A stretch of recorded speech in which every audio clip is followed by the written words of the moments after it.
The state capitol, freshly reopened to visitors this week, had plenty of them today. Their voices echoed in the halls outside of a room where budget talks begin in earnest. There's anger and frustration over major changes Republicans want to make to the nearly $100 billion bill. Naomi Cole's at the Capitol with the biggest issues dividing the parties. Naomi?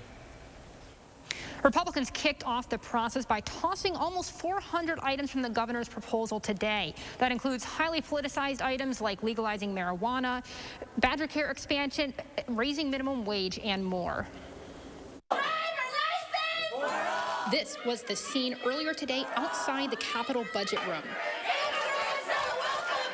Immigrants and workers' rights group Voces de la Frontera protested Republican plans. The big one, to take out a budget measure that would let undocumented immigrants get driver's licenses. We have such an obligation to stand with immigrant workers and families at this time. It's all part of a massive overhaul of the governor's budget proposal. Meeting to order. The secretary will call the roll. Republicans are starting today with a base point of the last budget, stripping hundreds of items.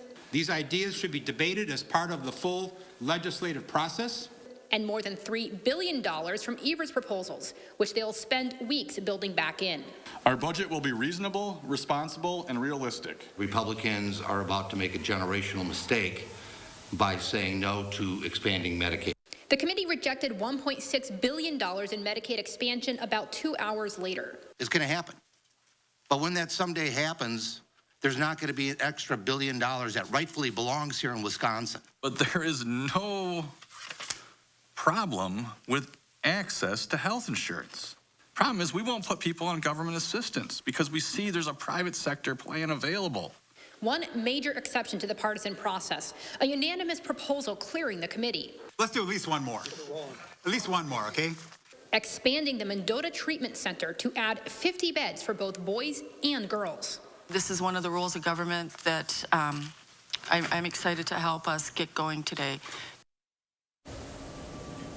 Now, a Republican priority will be taking out the tax increases that Governor Evers had built in. They expect the writing process to go through June or early July. Naomi Cole's live at the state capitol. Naomi, thank you.